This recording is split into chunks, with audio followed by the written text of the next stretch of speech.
Assalamualaikum warahmatullahi wabarakatuh. Kami dari kelompok 8 akan mempresentasikan hasil diskusi kelompok kami. Yang pertama, saya Nadira Putri Anggreni, NPM 238101419.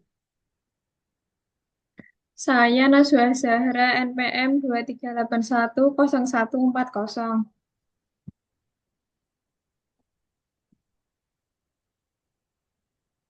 Saya Arafah Mubarokah NPM 23810241.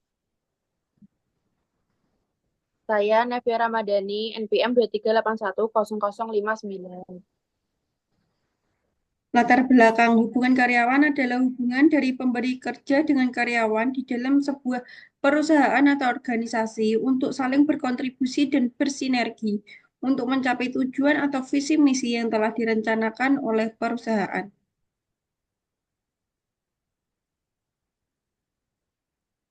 Beberapa elemen elemen kunci dalam strategi hubungan karyawan. Yang pertama, komunikasi. Membangun saluran komunikasi yang terbuka dan transparan antara manajemen dan karyawan baik secara formal maupun informal. Yang kedua, keterlibatan masukan memberikan masukan, ide, solusi, serta melibatkan mereka dan memberikan keputusan mempengaruhi mereka. Yang ketiga, pemberdayaan, memberikan karyawan otonomi dan tanggung jawab untuk membuat keputusan yang dan menyelesaikan masalah sehingga mereka merasa memiliki peran penting dalam keberhasilan perusahaan. Yang keempat, pengembangan karyawan, memberikan peluang pelatih dan pengembangan profesional untuk membantu karyawan meningkatkan keterampilan dan pengetahuan mereka serta membuka peluang karir. Yang kelima, kompensasi dan manfaat, menawarkan paket kompensasi dan manfaat yang kompetitif dan adil yang mencerminkan nilai dan kontribusi karyawan. Yang keenam, keanekaragaman dan inklusi, mempromosikan mempromosikan budaya kerja yang memengaruhi keanekaragaman dan inklusi sehingga semua karyawan merasa dihargai dan diterima. Yang ketujuh, manajemen kinerja. Menetapkan standar kinerja yang jelas dan memberikan umpan balik yang konstruktif dan teratur kepada karyawan. Yang kedelapan, resolusi konflik. Membangun mekanisme yang adil dan transparan untuk menyelesaikan konflik dan perselisihan antara karyawan dan manajemen.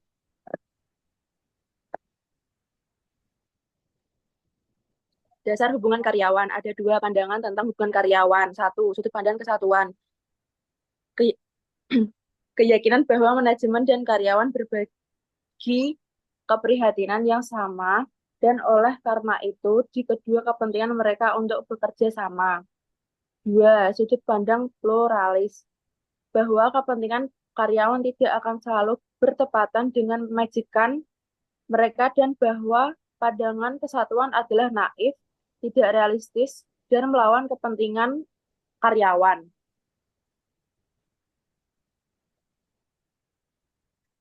Iklim hubungan karyawan. Ada dua langkah untuk membangun kepercayaan dalam iklim hubungan karyawan. Satu, pendekatan yang etis.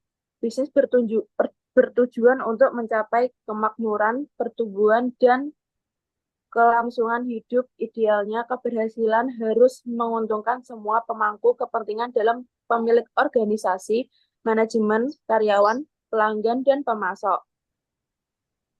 Dua, membangun kepercayaan.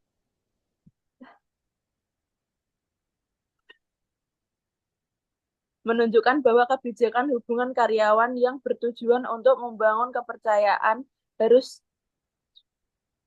harus didasarkan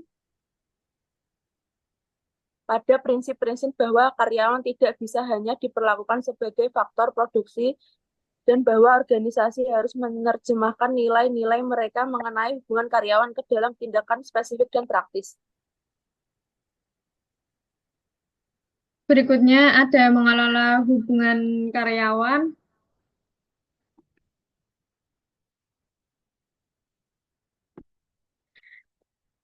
Yang pertama, mengelola dengan serikat buruh.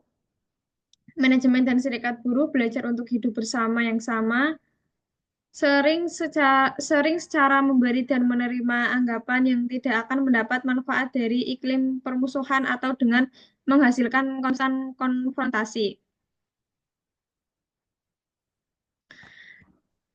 Yang kedua, mengelola tanpa serikat buruh. Sebagian besar organisasi pada kenyataannya mengelola tanpa serikat buruh, mereka membentuk BES merujuk sebagai lubang hitam.